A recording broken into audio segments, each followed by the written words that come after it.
The Bookshelf with Ryan Tubridy is brought to you by Eason, Ireland's favourite bookseller. Unwrap the magic of Christmas gifting with books from Eason this festive season, where they've created hundreds of the best new titles available to help you find the perfect presents for all the special people in your life. And sure, you might even pick up one of the books we discuss with our guest on this episode. Or maybe you'll opt for this week's Ryan Recommends book, which I'll discuss with you at the end of the episode. As ever, all the books we discuss on this episode of our podcast are available now in your local Eason store, or indeed order online from easons.com before 6 p.m. for same-day dispatch with free delivery when you spend over a tenner. Eason, be inspired.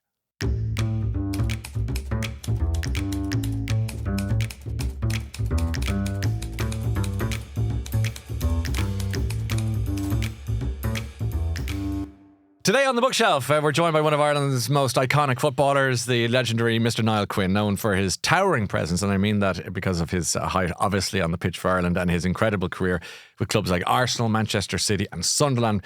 Niall Quinn has earned a special place in the hearts of football fans, but today we're delving into the reader behind the footballer, who I know a little bit. I wouldn't call him a friend because that would be overstating it and undervaluing his own friendships with his real friends. But what I know about Niall is that he's a delight to talk to, delight to interview, and he's good on a karaoke machine. We'll talk about all of this and some books. The book from his childhood, the book that changed his life, and the book that made him cry, as well as the autobiography he has yet to write in addition to what he's written before. Niall Quinn, welcome to The Bookshelf. Great. Really great to be here. Thank you. Yeah, I always like you coming through the door because you seem to be very open to interviews. You know, some people in the sports world are a bit reluctant because they feel, look, I'm good at that and I don't like doing this. But you're a very sociable person. Well, I kind of made my mind up some time ago when I was starting to get noticed and people were asking me for my autograph. I saw one or two players turning away and pushing them away.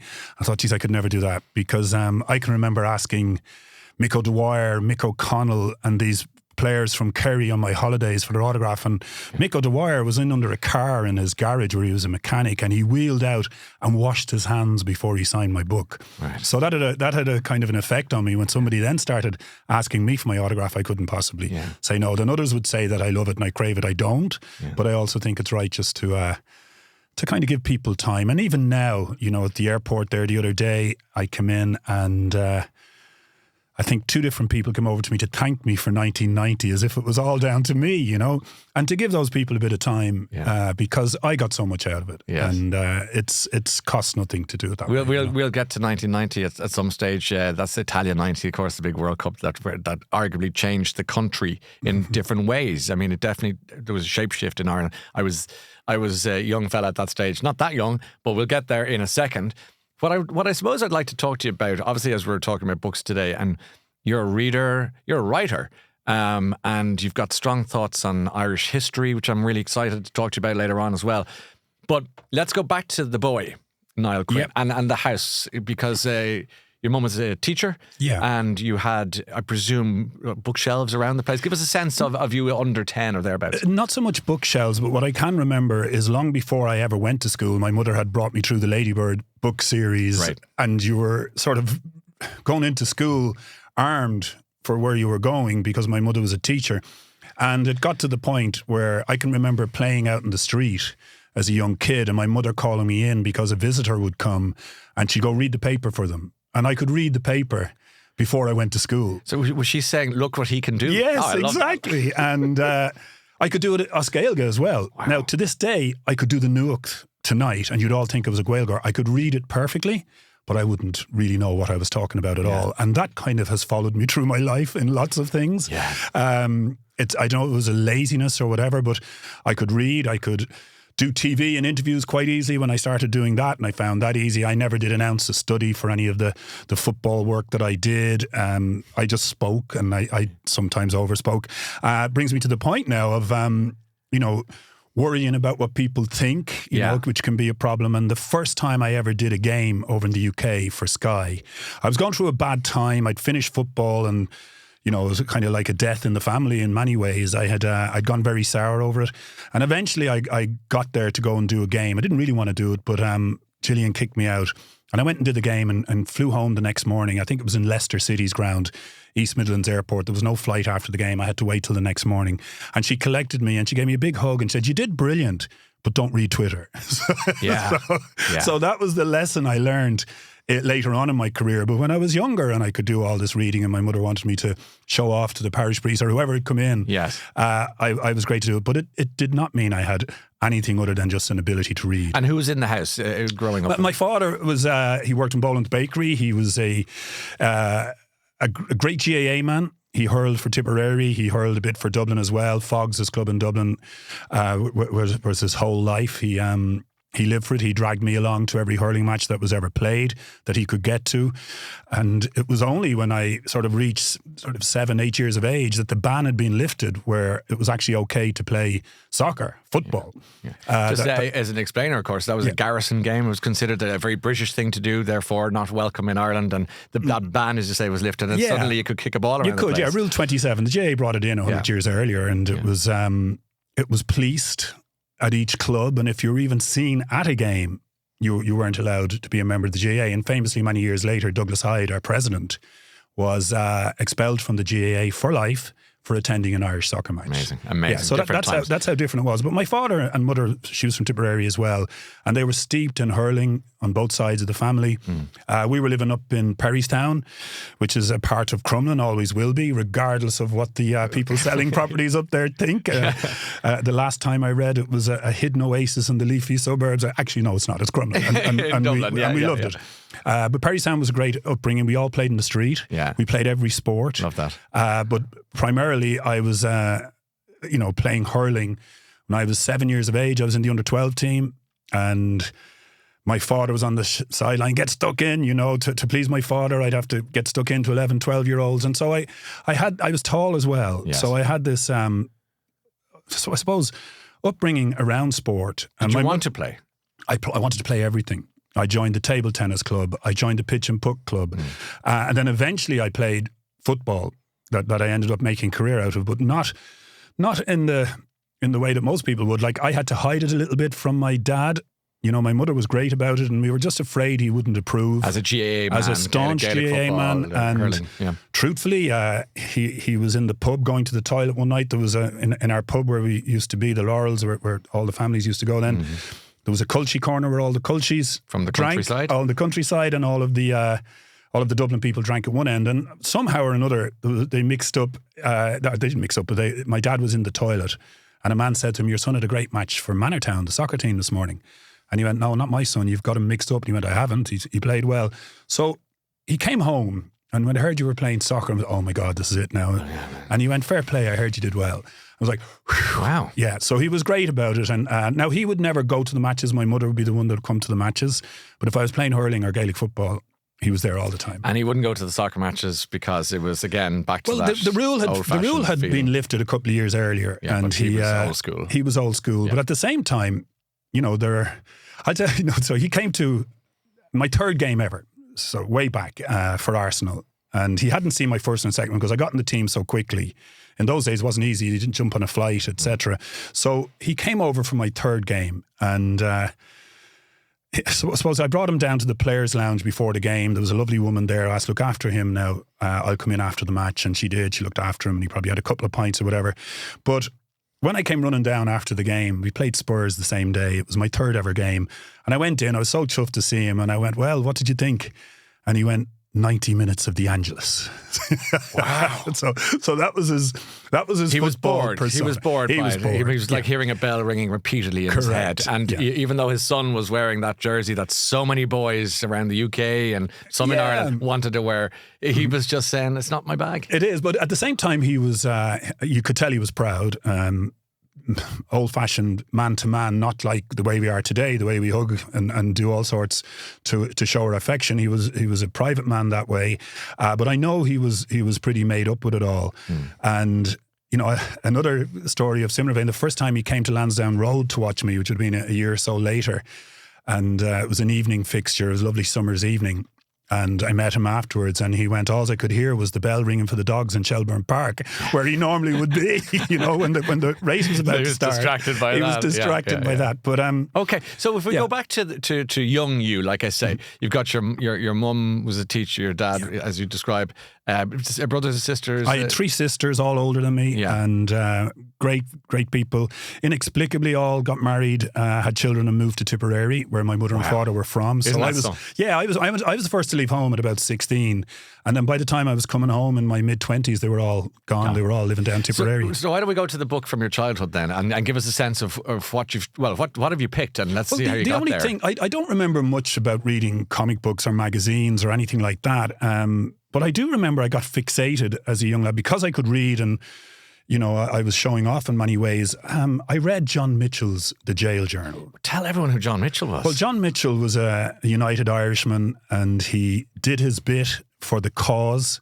He was a Young Irelander, as they were known as then, and he was part of the unsuccessful and very unsuccessful rebellion of 1848, for which he received a sentence to go to Van Diemen's Land. And the 5 years that he spent going to Van Diemen's Land and in Van Diemen's Land, all the travelling, all the places he went, all of the... It's Tasmania, isn't it? Tasmania, correct. He wrote a very famous journal called The Jail Journal, and it's considered a modern Anglo-Irish classic in many ways. And that was the book I remember I was transfixed with, because you see, my sister Anne-Marie, she was great. She was the next one to me. She was 4 or 5 years older than me, but she used to go into the Dandelion Market and bring home albums. Now I was also looking for Status Quo albums and stuff like that. So I'm not saying I was totally into this, but I was a little bit taken by some of the records she brought back, and one of them, which I played time and time again on my own when I got the chance on my own in the sitting room, was Micheál Mac Liammóir. Wow. Famous Irish speeches and poems. And I played them time and time again. And my favourite one on it was Robert Emmet. And because I played, my GA club was Robert Emmet's. And another nationalist. Another nationalist from 1803, yes, who was sentenced to be hung, drawn and quartered, and has a very famous speech from the dock, which is one of the most famous speeches. But in Mac Liammóir, every speech was in there. Pierce's oration at the graveside of O'Donovan Rossa.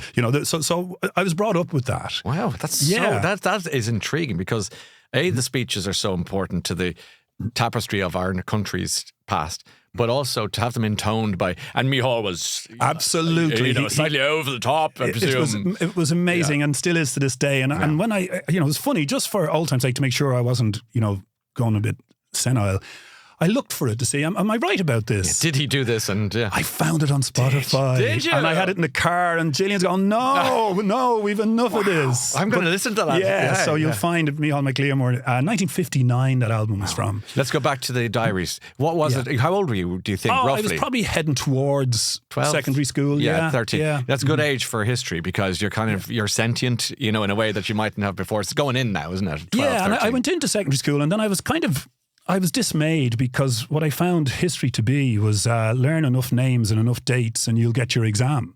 No, you're wrong. You're wrong, because I tell you why. It's my fault. I don't normally say this to a guest. No, and you're wrong. I say it because, and tell me if I'm right, and then you can come back. You love.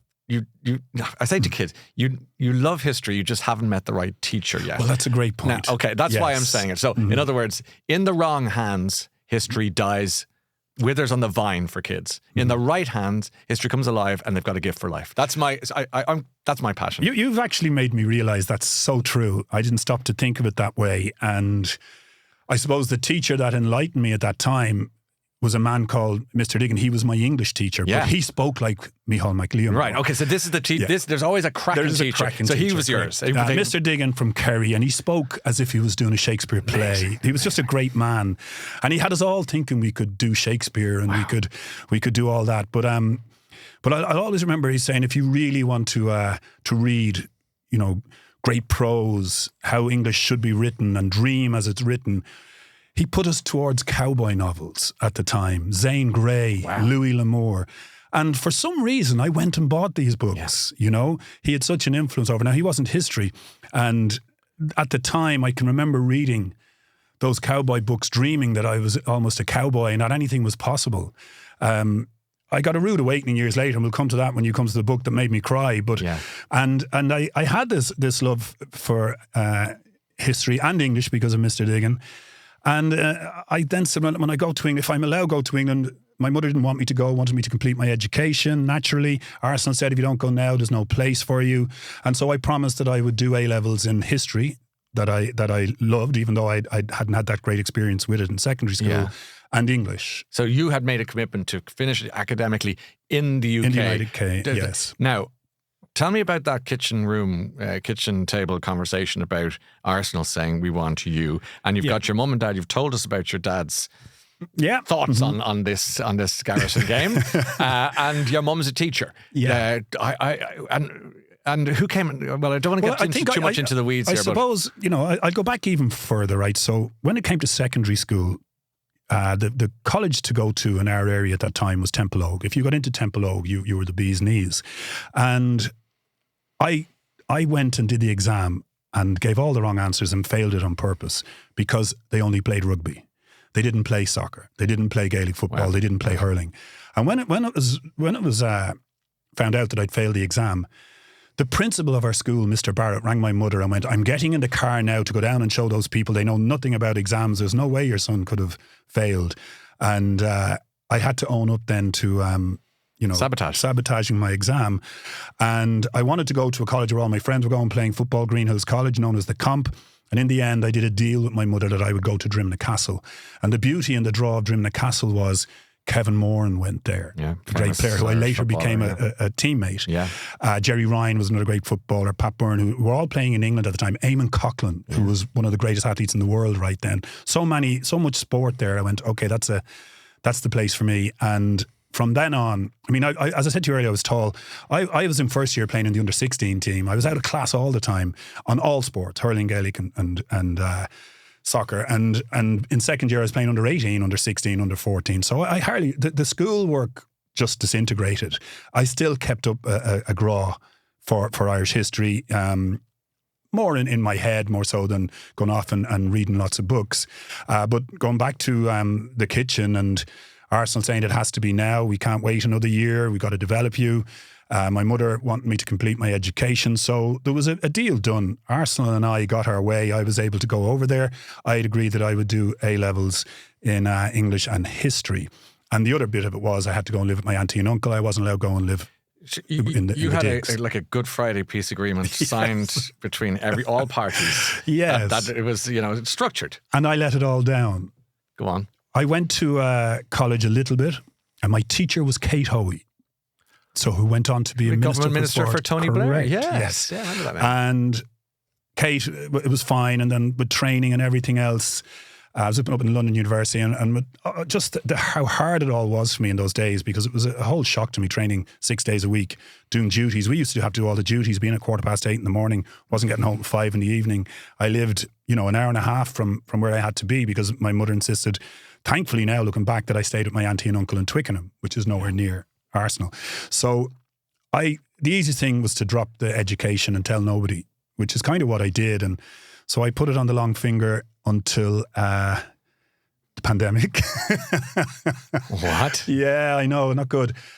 So and this was pressurized. I mean, I'm very lazy in lots of things, but my wife Gillian was in the middle of she was doing her doctorate, started off her doctorate. Are you time traveling now? We're now 2 years ago. I'm going up to 2 or 3 years so ago. You were 16 in the middle of this story, and now we're going to... I went back 38 and a half years later, something like that. So you're jumping back, you're forward now. But I just took my time, actually, is probably what I'm saying to you. Yeah, but did you admit that you had dropped out of the education world? Eventually she knew, and there was no results coming, and it wasn't brought up, because I got on the team and I had a future, so that was fine, and it kind of fizzled away. But during that pandemic, I said my son and daughter, who were at home at the time, were both finishing their degrees, and I had Gillian doing a doctorate, and I was the only one doing nothing. And so it was my daughter Aisling who pushed me and made me sign the forms and head off to DCU. You love history. Dublin City University. Yes, Dublin City University. Met some great people there, and to say it was one of the best experiences of my life is not an exaggeration. What did you do? Well, you must remember it was during the pandemic, so it was online. I did Irish Revolutionary History, and I did it over 2 years.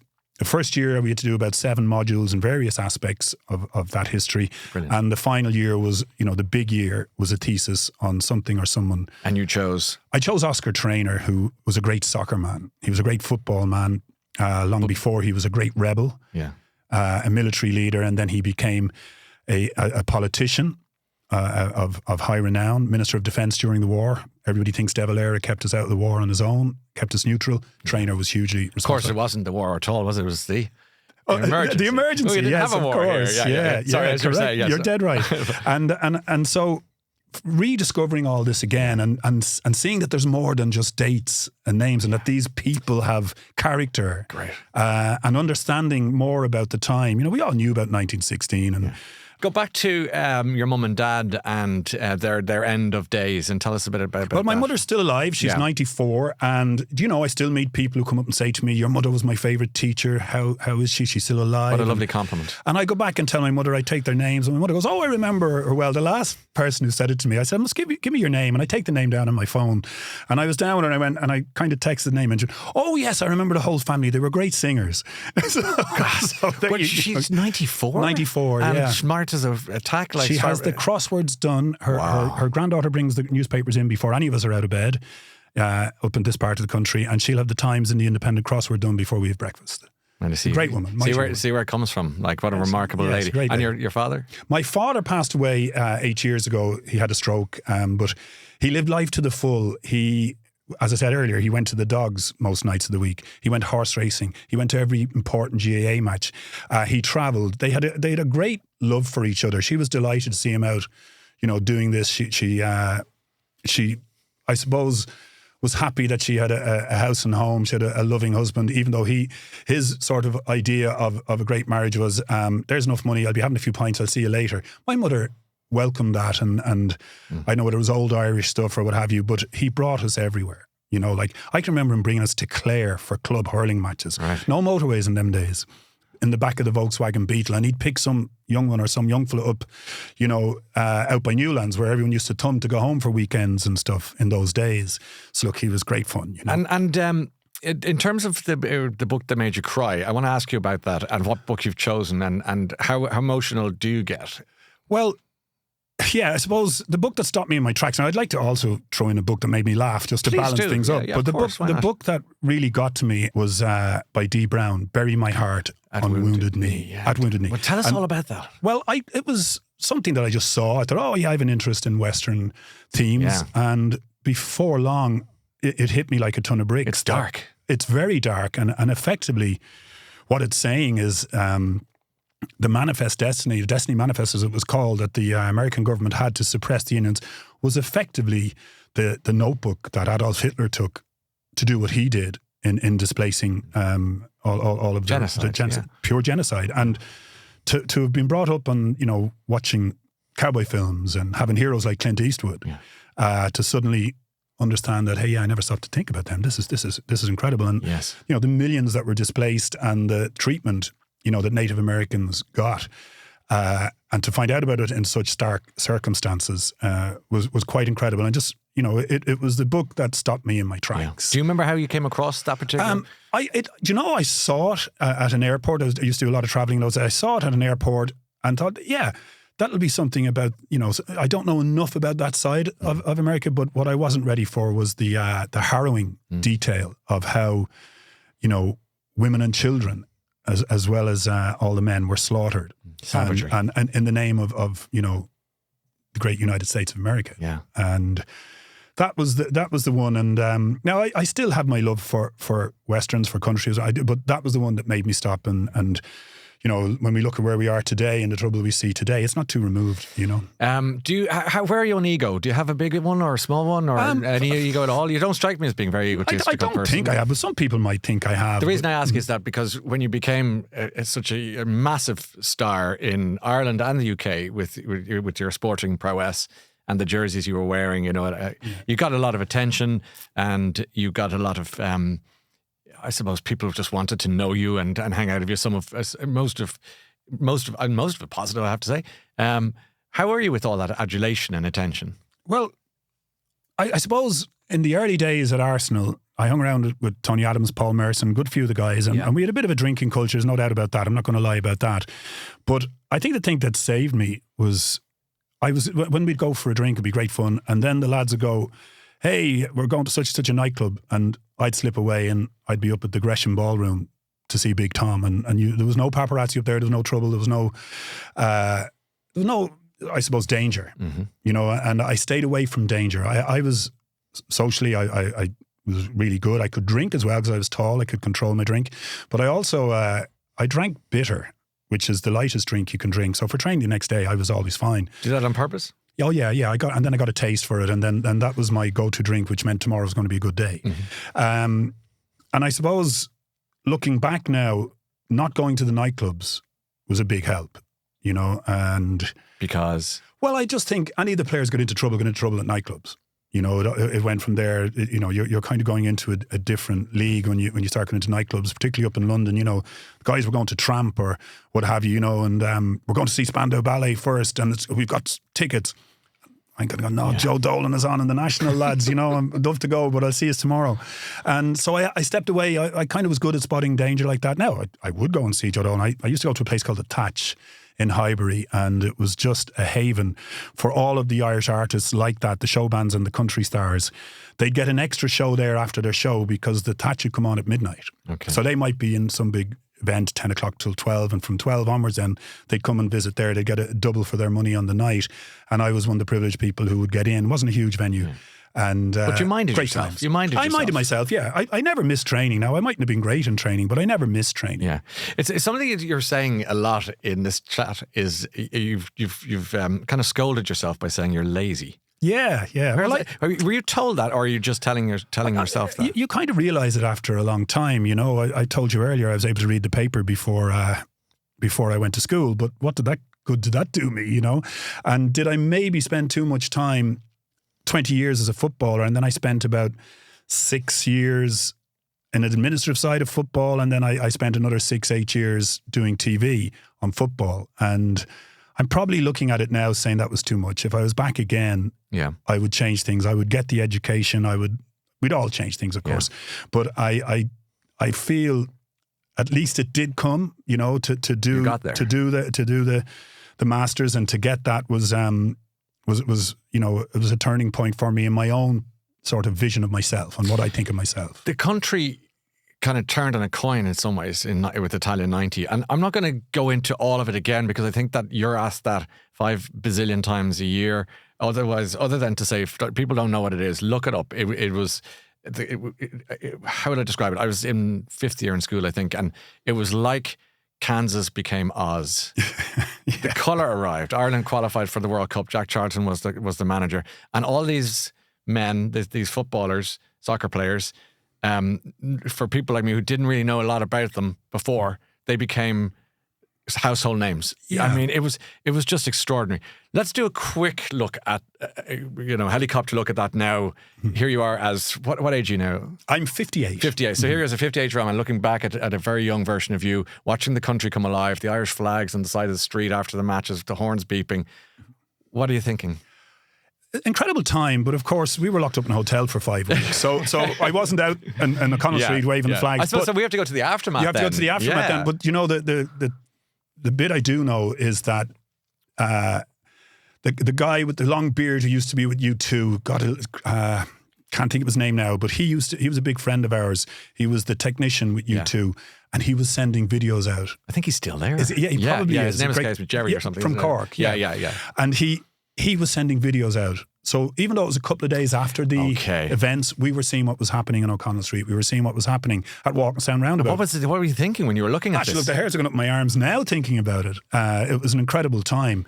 Of course, now looking back, we get a high portion of blame for the Celtic Tiger in the first place. Do you? Yeah. Oh, you lot started all the madness. You know, we get that. We lost the run of ourselves. We lost the run of ourselves. God. I'd never heard that association. Yeah. So that's been thrown at me. Now in jest more so. I know, but still. But the country felt better about itself. That's for sure. And it started. You know, the very, very start of it I found was when we beat Brazil in a friendly here, who nobody gave us a hope of beating. Of course. And we went from, and I can remember Jack used to let us walk down Grafton Street for an hour the day before every game and go for a coffee.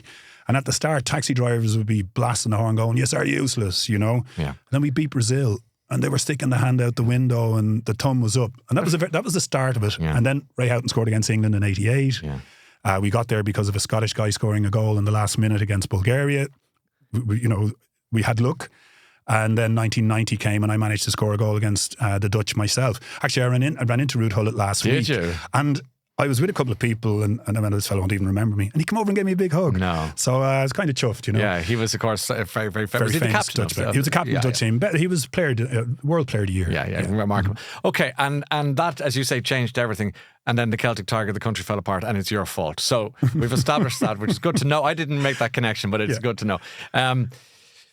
With regard to the final book that we're talking about, which is the book that changed your life, where are you taking us here? I'll go into the middle of my history masters, where I was finding it difficult, and I knew I had to start preparing for the second year, which was a thesis on something. I had been working in the FAI. I'd seen photographs of Oscar Traynor. I knew he was a road. I knew there was a cup competition in soccer named after him. What I didn't know was the lengths he went to protect Irish football in that time of it being known as the Garrison game. So that was a draw. But the problem I had with that was there was no biography of Oscar Traynor. There was very little background to work from. It's quite shocking to hear that. Yeah, as all that he has done, you know. And I was rooting around online, looking everywhere for something to justify having this guy as my subject. I really wanted him to be my subject. And Liz Gillis, who I got to know a little bit more, had written something about the Custom House and had mentioned Oscar Traynor. So I got in touch with her online and she came back and said, Micheál O'Divlin, you'll love him. He has a big knowledge on Oscar Traynor. Here's his number, give him a call. And then, so another Mr. Diggin moment. Micheál O'Divlin invited me to his home in Lucan and it was lovely. It was like a Tuesdays with Maury moment almost. You know, you're kind of in with this really learned guy. He'd been a history teacher in school. He then, when he retired, worked in Kilmainham Jail, did the tours. Right. Huge knowledge of everything. He's just a history guy. He's just a legend. And he sat down and he really helped me, you know, helped me to not only tell me something, to understand how best to portray that. And out of nowhere, he handed me a book. He said, here's another book that you'll really like. Oscar's in there in it, but it's a book about Dan Head. And I'd never heard of Dan Head. So Dan Head was a 17-year-old soccer player who was shot dead by auxiliaries outside the Custom House, saving Oscar Traynor and Paddy O'Daly's life. Wow, God, I just got a goosebump there. Yeah, wow. I mean, it's incredible. But he was, so when you think about it, I was 16, 17 heading off to England. This guy was 16, 17 heading out the door to fight with his comrades in the big spectacular that was the burning of the Custom House.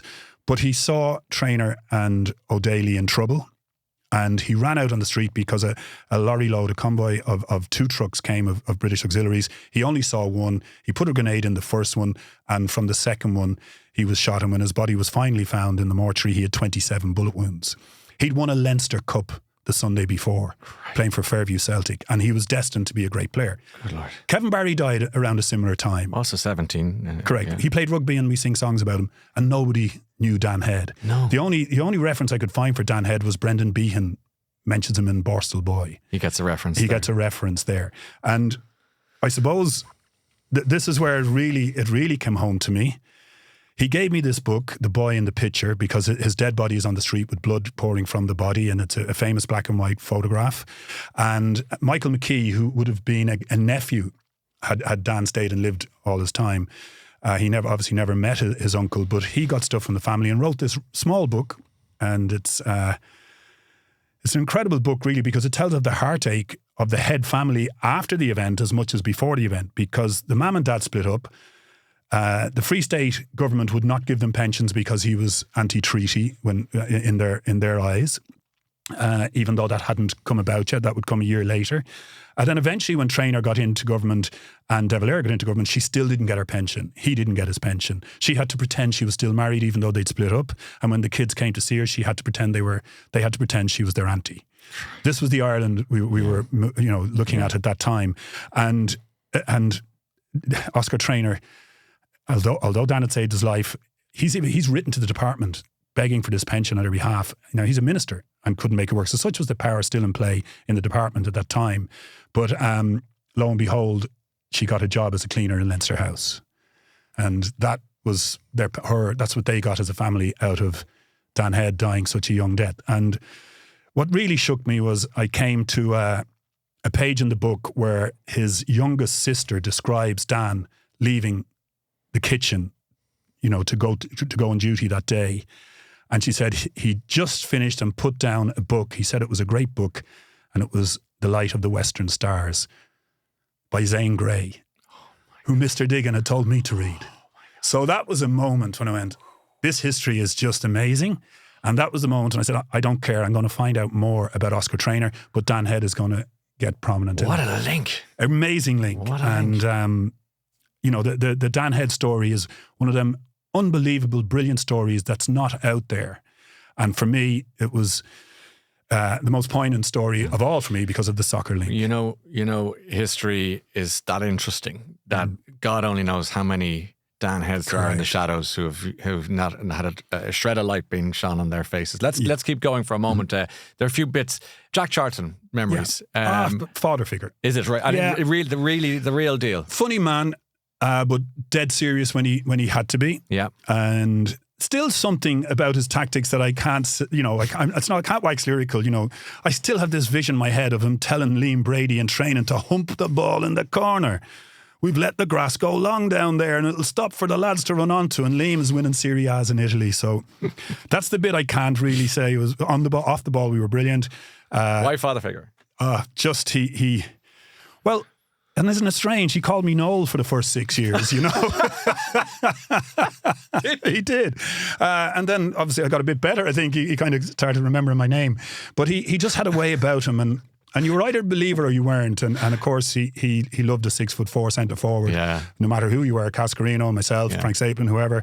And I just, I have him to thank for so much. He put me in against the Dutch that night when I was nowhere near the team. I was lucky to get on the plane in 1990 and then to play a starting role, to score a goal. He believed in me. Okay, the second Irish Civil War, Saipan. Yes. Roy Keane gets sent home. Mick McCarthy stays on. Obviously, you were sent out to the media after that to kind of explain yourself or explain everything or what have you, seen as some sort of almost peacemaker. Memories briefly on that? Full of regret. There was no winners there, and you knew there was going to be no winners. You were hoping in vain that he'd come back. What's the regret? The regret is I did any PR or media about it at all. I should have just, maybe kept in behind. But I think the country needed to see that the players, wanted to go out and play for the country, and we're going to try and put this behind them for the time being. We knew it was going to explode when we got back. And also, the funny thing that I remember, it's not funny really, but we were 12 hours time difference. So we were in bed when the Irish news was breaking, and we were up the next day when everybody else was in bed. So there was this time lag, and there was so much invented in the middle, I think, and to that point I was asked on the 20th anniversary, so a couple of years ago, would I review 6 articles that had been written about it 2 years ago? And I kind of said I would for the crack, and they came in and I had to stop. None of them were there. So these people who were telling us all about what had happened, none of them were there. And I knew there was inaccuracies in every single one of them. Wow. But then there you go, these stories grow bigger, longer. And now it's being made into a movie. Now it's a film, and Steve Coogan. We'll all see how it works out, but... Are you in it? Yeah, I think there's a... Do you know who's playing you? A really handsome guy. I don't know his name, but I saw a photograph of him. So you're happy with that? I was delighted. Okay, and one or two other things. I've seen you singing, and Mark, don't worry, I'm not going to ask you to sing. It was a karaoke, and we were having fun. I think you did Rhinestone Cowboy. Would that be? I think we probably did it after one of your shows in Mary Max. That's Mary Mrs. Max. Max. What's your my go-to song? Well, I sing the Strawberry Beds, which is an old Dublin folk song. I sing that when I'm, that's my get out of jail number. Here's your noble call, But when I'm excited, I'd sing a few country songs. You love your bit of country. I do, I always have. And consider the trips to Nashville that I made as the best times of my life in many ways, just the fun out there. And country's all back in bounce, will tell you that. You couldn't believe. Well, Taylor Swift, she's all there. She's great in the crossover.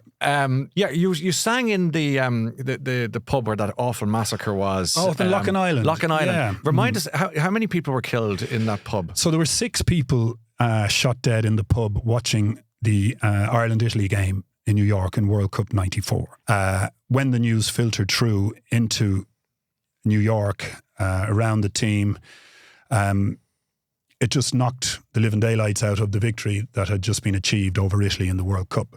So Ray Houghton scored an unbelievable goal. The stadium went wild. I was injured, so I was working for RTE at the time and covering the game. And I was elated. Everybody was so happy. And I was making my way from the gantry down to the press area for the press conferences. And I got asked, would you do a piece for the US TV networks? I went, of course I will. We've won. I'll speak to anyone.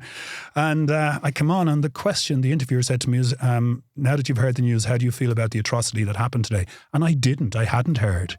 So from that moment of elation that everybody had, suddenly you heard what had happened to the victims in Loughin Island. And I can remember, players on the bus afterwards, it was muted, and the moment was just terrible. And look, it was an awful time. Do you remember who claimed responsibility for it? I can't remember. Was it UDA or UDF? Yeah, or one of the it was one of them. So two things had happened before that. So we played to qualify for 94, the night in Belfast in 93.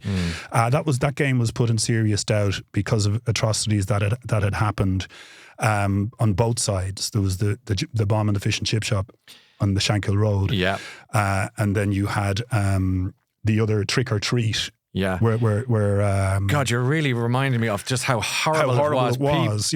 Pre Good Friday Agreement, just for younger listeners. I mean, Ireland was it was just a sad, scary situation. It was a very, very tough time, yeah. And so there was an anniversary, was there? The 40th anniversary recently, and I was invited up by those who still remember the victims, and their families were there, and they do a beautiful service every year. But this was a special one, 40 years in, and it was a real learning night, because the animosity wasn't there.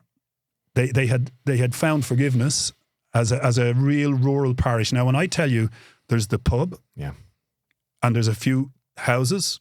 There's no semi-detached houses, and there's some farms, and they make their way late at night for a beer there or whatever, and to witness how they'll never get over it, of course, but how they react to it, and how they I do know, I'm not the greatest or most religious person, but to see how they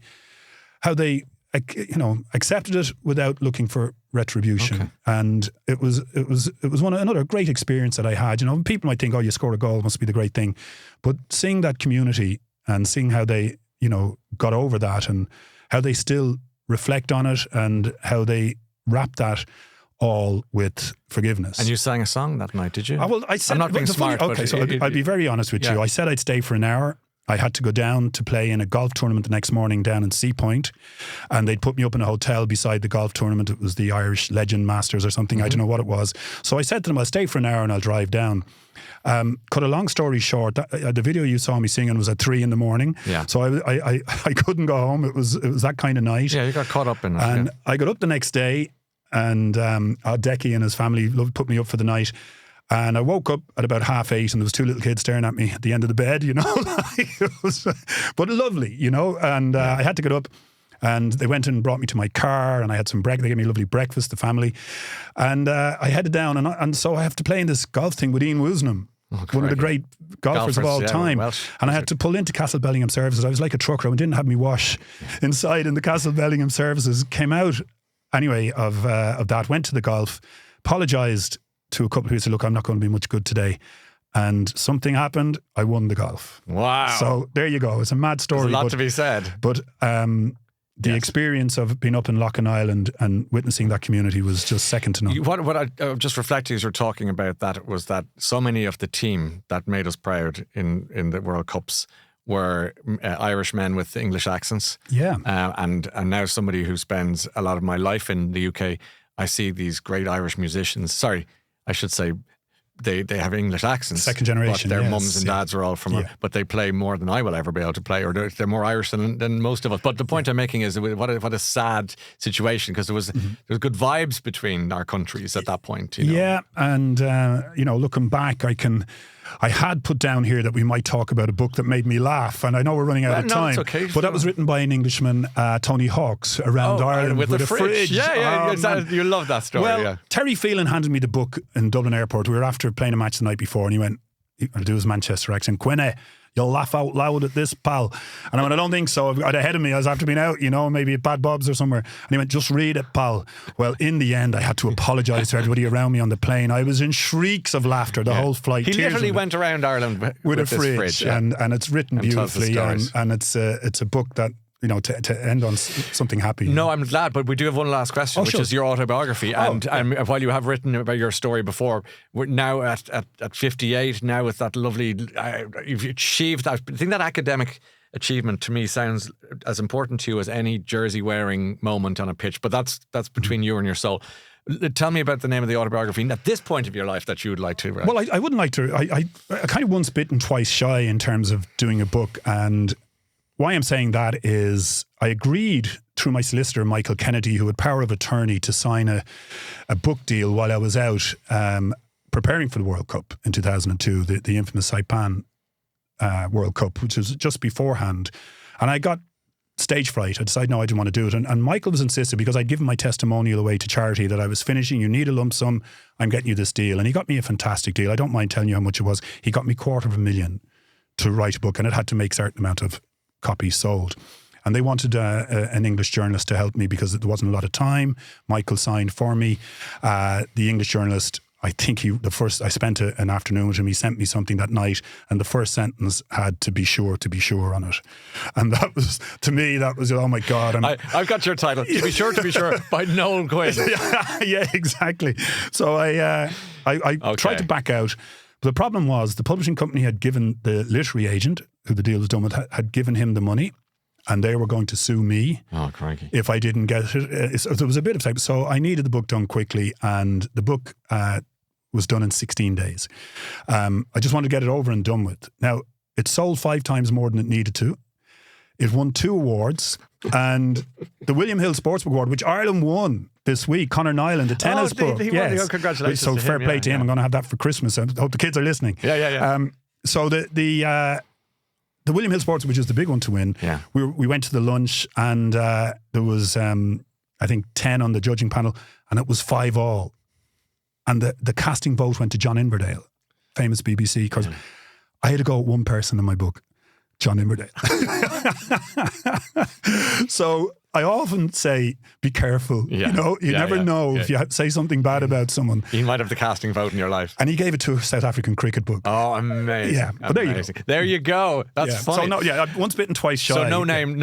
Oh, well, no, not for me, but I'm in delicate negotiations with the Traynor family, maybe to do something finally on Oscar Traynor for their sakes and his sake, because he turned down all offers, or not that he was offered, but at his retirement dinner in Cleary's, where he had kind of battled and led the regiment in the Imperial Hotel, which was next to Cleary's, in 1916. They had a retirement dinner when he left the Dáil in 62. And the family had this on tape, which is an amazing thing. Sean Lamass, the Taoiseach, saying, of all of the Gaels in Ireland, yours is the story that must be heard. Wow. And he just got in the bus and went home and said, no, that's not for me. So he didn't want credit, he didn't want praise. And it's whether the family wanted the story to be told or not. I'd respect their wishes, but they would have so much material as well that it actually would open up new. So, but that's not. It's delicate and tentative at the moment.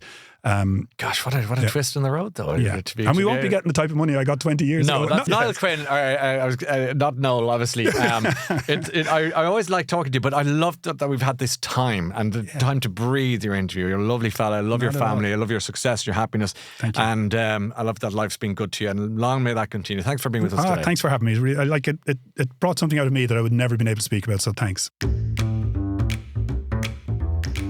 So here's this week's Ryan Recommends, brought to you by Eason, Ireland's favourite bookseller. And I'm going to go for Bill Clinton, of all people. And his book is called Citizen, My Life After the White House. Bill Clinton, of course, being one of the most consequential presidents of the modern age. Whether you like him or not, whether you agree with him or not, there's no doubt that he has plenty to say about, as he says himself, his life after the White House. And of course, we in Ireland have quite a close affinity with him due to his work on the peace process and the Good Friday Agreement. So it's never boring, to be quite honest with you. And if you have an interest in politics, and particularly American politics, this is a book for you. And this book and all the books we discuss on this episode of our podcast are available now in your local Eason store, or you can order them online from easons.com before 6 p.m. for same-day dispatch with free delivery when you spend over a tenner. Eason, be inspired.